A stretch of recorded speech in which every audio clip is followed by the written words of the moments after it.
नमस्कार दोस्तों, Insta story channel पर आपका स्वागत है। अगर आप लोगों को हमारी कहानियां पसंद आती हैं तो वीडियो को लाइक जरूर करें और हमसे जुड़े रहने के लिए चैनल को सब्सक्राइब करना ना भूलें। कहानी शुरू करते हैं। साजिशों के बीच टूटी रिश्तों की डोर, देवरानी और जेठानी की अनकही कहानी। अंशु और निशा, दो नाम, एक ही घर का हिस्सा, मगर दिलों के बीच दूरियों का असीम अंतर था। अंशु इस परिवार की बड़ी बहू और निशा छोटी बहू, जो देवरानी बनकर इस घर में आई थी। दोनों की जिंदगी में आपस में प्यार और समर्पण का होना स्वाभाविक था, लेकिन किस्मत की चाल ने ऐसा कुछ खेल रच दिया जिसकी वजह से दोनों के रिश्ते में खटास आ गई। अंशु के ससुराल में कदम रखने के बाद सब कुछ सामान्य था। वो एक सीधी सादी मध्यम वर्गीय परिवार से आई थी। उसने बचपन से ही हर रिश्ते को सम्मान दिया था। शादी के बाद जब वो इस घर की बड़ी बहू बनी तो उस पर घर की बड़ी जिम्मेदारियां आ गईं। उसके पति रोहित का अपना व्यापार था और घर की ज्यादातर जिम्मेदारियां अंशु के कंधों पर आ गई थीं। कुछ सालों के बाद घर में नई बहू निशा आई, जो अंशु की देवरानी बनी। निशा शहर में पली बढ़ी आधुनिक विचारों वाली लड़की थी। उसे दुनिया की चकाचौंध और आत्मनिर्भरता की आदत थी। शादी के बाद निशा का यह नया संसार, जहां उसे पारिवारिक रीति रिवाजों के बीच जीना था, एकदम अलग था। शुरुआत में दोनों में अच्छे संबंध थे। अंशु ने निशा का स्वागत किया, उसकी मदद की, उसे इस घर की रस्में और रिवाज सिखाए। लेकिन धीरे धीरे परिस्थितियां बदलने लगी। निशा को लगा कि घर के सभी निर्णय अंशु के इशारों पर होते हैं। उसे यह बुरा लगने लगा कि उसकी राय को ज्यादा महत्व नहीं दिया जा रहा। निशा ने महसूस किया कि घर की जिम्मेदारियां और फैसले लेने का हक सिर्फ अंशु को है, जबकि वह भी इस घर की एक सदस्य थी।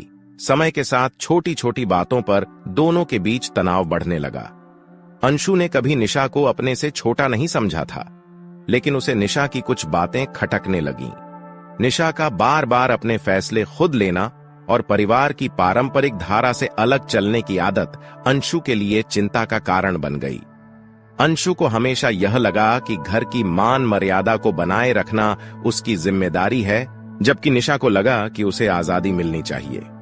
एक दिन एक छोटी सी बात ने इस सुलगती आग में घी डाल दिया। वह दिन घर में त्योहार का था और अंशु ने पूरे घर की साज सज्जा की तैयारी कर रखी थी। उसने निशा से कहा कि वह पूजा के लिए पारंपरिक कपड़े पहने, जो इस घर की परंपरा थी। लेकिन निशा ने आधुनिक पोशाक पहनने का फैसला किया, जिससे अंशु को गुस्सा आ गया। अंशु ने निशा को टोका, तुम्हें समझ में नहीं आता? यह हमारे घर की परंपरा है। निशा ने पलटकर कहा, परंपरा का मतलब यह नहीं कि हम अपनी आजादी खो दें। मैं जो पहनना चाहती हूं वही पहनूंगी।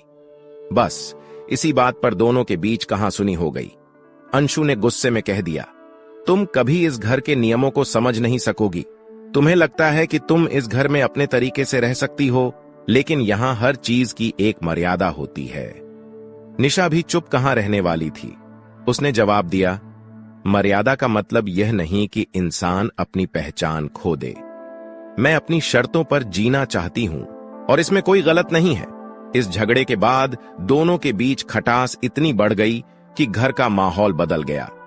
घर के बाकी सदस्य भी इस तनाव को महसूस करने लगे। जहां अंशु को लगता था कि निशा उसकी बातों का सम्मान नहीं करती, वहीं निशा को लगता था कि अंशु उसे दबाने की कोशिश कर रही है। समय के साथ यह दूरी बढ़ती गई। दोनों ने एक दूसरे से बात करना लगभग बंद कर दिया था। घर के कामों में भी दोनों के बीच सहयोग कम हो गया था। अंशु अपने कामों में व्यस्त रहती और निशा अपने। घर के लोग भी अब इन दोनों के बीच की खटास को समझ चुके थे, लेकिन कोई कुछ नहीं कर पाया। इस बीच एक दिन घर में किसी जरूरी फैसले को लेकर बहस छिड़ी। यह फैसला निशा के कामकाजी जीवन से जुड़ा था। निशा ने अपने पति से कहा कि वह नौकरी करना चाहती है, जबकि अंशु को यह बात पसंद नहीं आई। अंशु ने परिवार के सामने विरोध जताया, हमारे परिवार की बहुएं नौकरी नहीं करती। हम हमेशा से घर की जिम्मेदारियों को प्राथमिकता देते हैं। निशा को यह सुनकर गुस्सा आ गया। उसने सबके सामने कहा, यह मेरी जिंदगी है और मुझे हक है अपने फैसले खुद लेने का। मैं नौकरी करूंगी, चाहे किसी को पसंद आए या ना आए। ये बात सुनते ही घर में जैसे भूचाल आ गया। अंशु और निशा के बीच तनाव और गहरा हो गया। इस बार निशा ने खुलकर अंशु का विरोध किया और दोनों में तीखी बहस हो गई। इस बहस ने घर को दो हिस्सों में बांट दिया। एक तरफ अंशु और उसके साथ परिवार के कुछ लोग और दूसरी तरफ निशा, जो अपने अधिकारों के लिए लड़ रही थी। आखिरकार अंशु ने हार मान ली। वह समझ चुकी थी कि निशा को रोकना अब मुश्किल है, लेकिन इस लड़ाई ने दोनों के रिश्तों को पूरी तरह से बदल दिया था। जहां पहले दोनों बहनें एक दूसरे का साथ देती थीं, अब उनके बीच एक अजीब सी दीवार खड़ी हो गई थी। समय बीतता गया और धीरे धीरे दोनों ने एक दूसरे से दूरी बना ली। हालांकि वे एक ही घर में रहती थीं, लेकिन उनके दिलों के बीच एक ऐसी खाई बन गई थी जिसे भरना अब संभव नहीं था। रिश्तों में आई यह खटास घर के बाकी सदस्यों पर भी असर डालने लगी। पहले जो घर हंसी खुशी से भरा रहता था, अब वहां हर किसी के चेहरे पर तनाव साफ झलकने लगा। अंशु और निशा के बीच की यह खाई इतनी गहरी हो चुकी थी कि कोई भी उसे भरने की कोशिश करता तो खुद ही उसमें गिर जाता। निशा ने नौकरी करनी शुरू कर दी। उसने अपने पैरों पर खड़ा होने का फैसला किया और उसकी इस सोच का उसके पति करण ने साथ दिया। करण को भी शुरू में अंशु और परिवार की सोच से सहमति थी, लेकिन निशा की जिद और उसकी आत्मनिर्भरता की इच्छा को देखते हुए उसने निशा का समर्थन किया। यह बात अंशु को और ज्यादा खटकने लगी, क्योंकि उसे लगा कि अब घर के फैसले भी उसके बिना लिए जा रहे हैं। अंशु धीरे धीरे परिवार में खुद को अकेला महसूस करने लगी। वह हमेशा से घर के फैसलों का अहम हिस्सा रही थी, लेकिन अब निशा के कारण उसका यह अधिकार छिनने जैसा महसूस हो रहा था। रोहित ने भी अपनी पत्नी अंशु को समझाने की बहुत कोशिश की, लेकिन अंशु अपने विचारों में अड़ी रही। उसे लगा कि परिवार के संस्कारों और परंपराओं को बचाए रखना उसकी जिम्मेदारी है, जबकि निशा आधुनिकता और आजादी के नाम पर सब कुछ तोड़ने पर तुली हुई है। एक दिन अंशु की मां उससे मिलने आई।